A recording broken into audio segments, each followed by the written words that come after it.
이 창의성의 오해와 진실. 그러면 제목에 다 내용이 있네. 창의성에 대해서 일반적으로 잘못 생각하고 있는 오해들 있잖아. 그거에 대해서 진실을 밝히겠다는 거지, 그지? 자, 내용이 그렇게 전개될 거야. 그러니까 이 글은, 자, 그건 오해고요. 사실은 이렇습니다. 일종의 논설문이에요. 논설문, 서론, 본론, 결론, 논설문이지. 그리고 오해를 하고 있는 거에 대해서는 비판적이고, 그 다음에 이런 것이 진실이라고 설득하고 있는 거, 설득적. 논설문의 서론, 본론, 결론, 게다가 설득적이고 비판적인 글이다. 자, 그러면 내용은 당연히 메시지니까 창의성에 대해서 일반적으로 갖고 있는 오해, 그리고 실제는 뭔지를 이야기하는 게 이 글의 내용이다.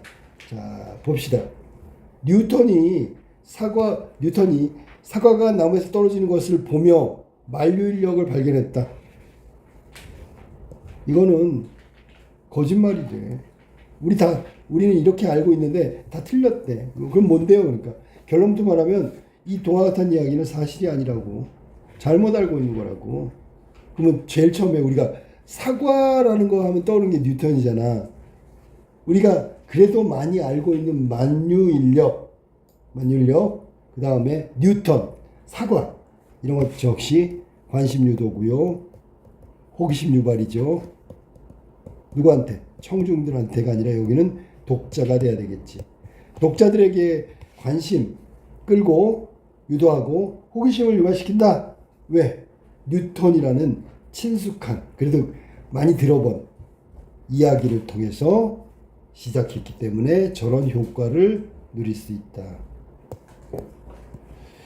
결론부터 말했어. 뉴턴은 논리적이고 분석적이며 체계적인로 연구를 했다. 그런 사람이 무슨 떨어지는 사과 그거 보고 만류인력을 얘기했겠어? 아니죠. 엄청난 양의 계산을 직접 했고 더 발전된 분석, 자, 계산과 만류인력과 관련된 계산, 분석, 계산하고 미적분을 보완해 만류인력 법칙을 발견했다. 아니, 그 계산을 위해서 미적분을 만든 거야. 야, 그러니까 이게 사과가 떨어지는 거 보고 만류인력을 생각해냈다는 건 말도 안 되는 거죠 라고 얘기하는 거야. 오해를 지금 불식시키는 거죠. 자, 그러면서 뭐라 그랬냐면 그런데도 사람들은 이런 이야기를 하는 이유는 뭘까요? 바로 그의 천재성을 부각시키기 위해서 남들이 못 보는 걸 딱 보고 알아차렸다는 걸 전달하기 위해서 천재가 아하 유레카하는 거, 그 영감을 받아서 일반인이 하기 힘든 위대한 업적을 이루었다는 걸 말하고 싶은 것이겠지요. 그러니까 그대로 받아들이면 안 되는 거지. 알았어? 자, 이렇듯 창의성에 대한 가장 큰 오해는 천재적인 발상에 있다. 이게 바로 큰 오해라고 얘기했으니까 우리가 잘못 생각하는 게 바로 이거라고. 그러나 창의적인 아이디어는 천재적인 발상으로 얻어지는 것이 아니라 이렇게 얻어지는 겁니다. 노력과 생각의 노동, 생각이 오래 쌓이고 숙성되면 결과가 어느 순간에 탁 하고 나오는 겁니다. 라고 얘기했지. 그러니까 위에서 말한 건 전부 오해다, 오해. 실제는 여기서는 이걸 진실이라고 해야 되겠지. 오해하지 마세요. 진실은 이겁니다. 오해는 어떤 걸 오해라고? 창의성에 대한 큰 오해가 천재적인 발상에 있다? 아니죠. 이 천재적인 발상이 나오기 위해서 전 단계가 필요해. 이게 바로 생각의 노동이라는 거. 생각이 쌓이고 오래되고 숙성되고 이렇게 돼야지만 결과가 한순간에 딱 나타나는 거다. 이게 실제다. 진실이다. 우리들이 생각하는 건 오해다. 이런 얘기. 자, 그 다음에 이제 서론이 끝났으니까 본론으로 가겠어. 본론. 여기부터 본론이야. 하고 싶은 말은 여기부터지. 창의성에 대한 또 다른 오해는 창의적 발상을 하는 사람이 따로 있대. 아무나 하는 게 아니래. 이거 오해란 말이야. 하지만 실제로는 그렇지 않습니다. 딱 이 사람은 의문에 대해서 딱 대답을 해주고 있어. 결론을 내리고 있어. 결론. 어떤 생각이 있습니다. 그러면 바로 대답을 제시해서 명확하게 끌고 가고 있는 거야. 스티브 잡스, 창의력이란 연결하는 능력이다. 우리가 생각하는 게 천재적 발상이다 이렇게 생각하는데 스티브 잡스는 창의력이 뭐야 그랬더니 창의력이란 연결하는 능력이래. 서로 관련 없어 보이는 것을 연결해 새롭게 만드는 거야. 연결해서 새롭게 만드는 거. 창의적이라는 게 그런 거야. 자, 창의성의 핵심은 연결해서 서로 관련 없는 것 같은 건데 연결해가지고 새로운 것을 창조해내는 게 창의성이다. 그래야 세상에 없던 새로운 것을 창조하는 것이 아니라 사람들의 아이디어에서 시작해 그것을 변형하고 새로운 생각을 만드는 것, 이게 바로 창의성이다라고 이야기한다. 그러니까 우리가 창의적인 생각을 하려면 아예 없던 걸 새로 만드는 게 아니라 있는 걸 갖다가 변형해가지고 새로운 생각, 새로운 발상으로 창의적인 것을 만드는 게 현명하대. 이게 현실적이며 더 확실한 방법이다. 현명한 방법이다. 음식이 숙성되는 과정에서 이런 비유적 표현이라고 하는 거야. 우리 창의적 생각을 음식에 비유하고 있으니까 비유하고 있지, 그지? 비유적 표현. 음식이 숙성되는 과정에서 독특한 재료가 더해지면 독특한 맛을 내는 것처럼 이 비유가 또 나왔어, 그지? 우리의 생각도, 우리 생각이 바로 음식이죠. 새롭고 독특한 아이디어가 들어가면 다양한 생각으로 진화 발전하겠죠. 독특한 능력을 가지고 있는 사람만이 창의성에 실제적으로 발휘할 수 있다. 이거 앞에서 말한 대로 뭐라 그래야 돼? 이거 오해입니다. 오해라고 얘기하는 거, 오해. 이게 오해야. 우리의 창의성을 가로막는 큰 장벽이며 오해에 해당된다. 자, 천재는 없다. 천재는 없대. 아예 결정 내렸지.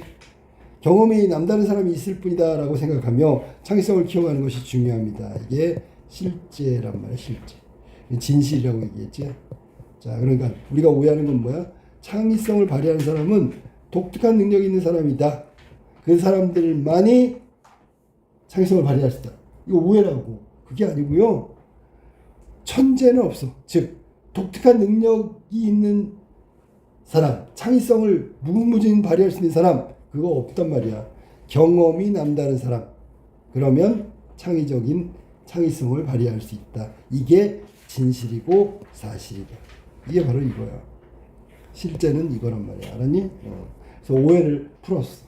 독특한 능력이 있는 사람만이 창의성을 발휘할 수 있다. 아니, 다양한 경험을 갖고 있는 그런 사람이 창의성을 발휘한다. 그래서 진실로 오해를 풀었단 말이야. 자, 일반적으로 우리는 새로움으로 창의적인 결과를 만들어야 한다는 것을 알고 있지만 현실에서는 새로움보다는 기존의 생각, 지금까지 해오던 것을 그대로 따르려고 한다. 왜냐하면 그것이 더 안전하고 완전할 것이라고 생각하기 때문이다. 봐봐. 우리가 지금 일반적으로 창의적인 생각 안 하고 있지, 기존의 생각을 계속 유지하려고 해. 이유는 뭘까? 그게 더 안전하니까. 그게 더 안전하니까. 알았니? 자, 그래서 이런 내용은, 자, 보세요. 이 내용은, 여기부터 여기까지 이 내용은 말이지, 이거는 일반적이야, 일반적. 보통 그렇다고. 그럼 일반적인 내용을 갖다 주면 독자의 공감은 업되는 거지, 그지? 나도 그런데. 새로운 것보다는 기존의 것을 더 유지하려고 그러는데 왜? 그 정도면 실패는 안 하니까. 이런 얘기, 알았어? 일반적이고 일상적인 내용을 들어서 이야기하고 있기 때문에 독자들의 공감은 더 커진다라고 얘기할 수 있어. 하지만 똑같이 안정을 추구하는 사람들과 치열하게 경쟁하다가는 안정도 빼앗길 수 있다. 전부 다 안정. 그러니까 이거는 확률이 좀 떨어지죠.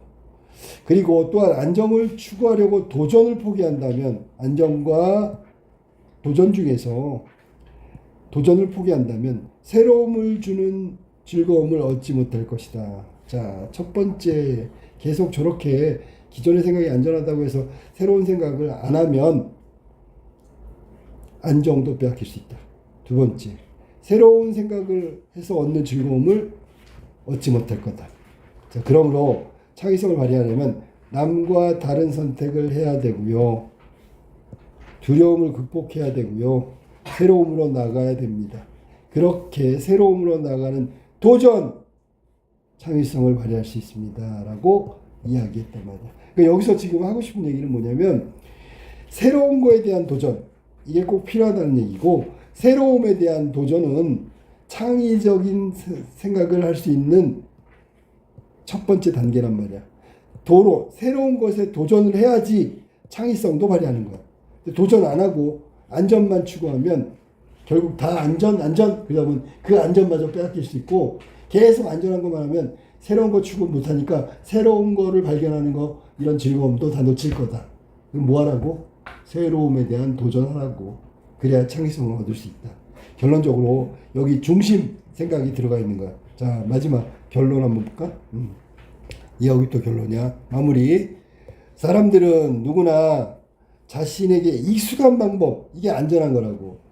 책 어린 왕자에 나오는 코끼리를 삼킨 보아뱀 그림을 모자로만 본다. 그치, 우리가 잡아봐. 자, 이 모자로만 본다. 이 모자란 말 외형이란 말이지. 원래 어린 왕자의 내용은 이런 거야. 뭐냐면 사물의 겉모습에 너무 현혹돼서는 안 된다고. 그 내부에 있는, 안에 있는 본질을 상상해내라는 거야. 상상. 겉으로 보면 당연히 모자잖아. 그치? 이 상상해내라고. 상상. 코끼리를 삼킨 보아뱀 그림을 모자라고만 본다. 이 안에 내부를 없어. 이거 말고 상자 있지, 상자. 상자 안에 뭐가 있을까요? 이렇게 질문한단 말이야. 어른들은 모르지. 왜? 상자만 보이니까. 상자. 근데 그 안에는 다른 게 있다고 상상하면 그게 있는 거야. 코끼리를 삼킬 만큼 큰 뱀이 있는 것을 모르는 사람들은 이 그림이 뱀을 그린 것이라고 상상하지도 못한다. 즉, 자신의 지식을 이용해가지고 짜놓은 틀 안에 생각한다면 그것은 단순히 모자인 것이다. 자, 그러니까 결국 자신의 지식이라는 한계에 갇혀버린다고. 한계에 갇혔다는 것은 생각의 생각을 확장해야지. 새로운 생각의 확장, 이것을 방해하는 거란 말이지. 그래서 여기는 자신의 지식을 넓혀야 돼. 많이 넓히면 생각을 확장하는 거고, 생각을 확장하면 새로움을 얻을 수 있는 기발한 창의적인 발상도 가능하다. 뭐 이런 얘기를 하고 싶은 거야. 창의성을 발휘하려면 지식이나 사실관계를 먼저 확인이 아닌 동화적인 상상력 또한 필요하다. 그 동화적인 상상력이 어른들은 상상하지 못해. 그래갖고 어린 왕자가 그 상자 얘기도 하고, 코끼리 삼킨 보아뱀 이런 얘기도 하고, 비식구 별 얘기도 하죠. 별 얘기도 한다고. 이 별에는 이게 가로등을 켜고 꺼는 남자가 있고, 아니? 막 술병 이렇게 있는 아저씨가 있고, 뭐 이런 거 얘기해. 그런 것들이 다 상상이란 말이야. 동화적인 상상. 상상력은 엉뚱한 생각만을 의미하는 것이 아니며 사실에 대해 내가 사실, 이건 전제야, 갖는 새롭고 주관적인 생각이다. 봐봐. 새롭고 주관적인 생각. 그게 바로 동화적 상상력을 의미하는 거야. 결론적으로 얘기하면 이 상상력이라는 건 주관적인 거야. 주관적이라면 객관적인 지식을, 사실관계를 가지고 확장시키는 거야. 새롭게. 이렇게 주관적인 생각과 경험을 쌓으면, 자, 이게 계속 발전하는 거지. 자신의 답을 만드는 과정에서 창의성은 길러진다. 마지막에 결론 부분에서 이야기하고 싶은 것은 핵심어. 그럼 뭐냐면 바로 이거야. 동화적 상상력이 필요하다.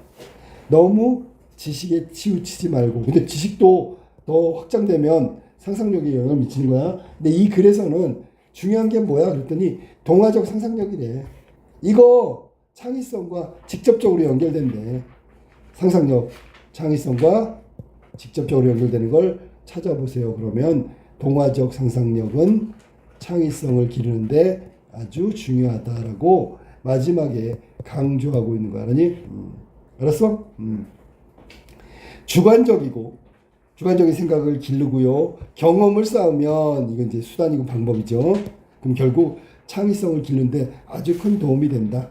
그때 동화적 상상력도 필요하다.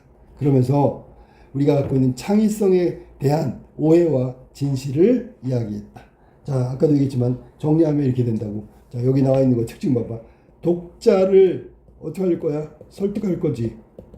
창의성은 이런 거야. 잘못 알고 있는 건 그거고 실제는 이거야. 이걸 해야 되는 거란 말이니. 그런데 여기는 아까 나왔듯이 설득의 근거를 대야지. 이 근거라는 단어가 나오면 당연히 이거는 논설문이 되는 거야. 알았어? 근거라는 말 자체가 논설문에 쓰는 용어니까. 논설문에 독자를 설득한다. 이 말은 오해가 많다, 진실은 이렇다라고 주장하는 거야. 설명이 아니라 주장. 그때 그냥 주장하는 게 아니라 근거를 들었어. 그런데 근거가 굉장히 쉬운 근거지. 일상적 근거. 우리가 친숙하게 겪거나 겪을 수 있는 거. 됐죠? 그 다음에 비유적 표현 나왔지. 비유적 표현. 아까 했어. 음식에다 비유하고 있다고 그랬지. 비유적 표현도 왜 나왔을까? 위엔 말 똑같은 거야. 주장 설득하는데 필요하니까 그런 거고 이해시키려고 그런 거야. 우선 비유적 표현이 이해. 음식도 마찬가지다. 그럼 음식을 모르는 사람이 어디 있어? 이해시키는 거지, 그지? 자, 그 다음에 글의 전개의 내용 방법이 이런 거야. 일단 먼저 창의성에 대한 오해를 제시하고 이 오해에 대해서 잘못됐다고 비판하면서 동시에 진실을 이야기해주고 있다. 알았니? 됐어?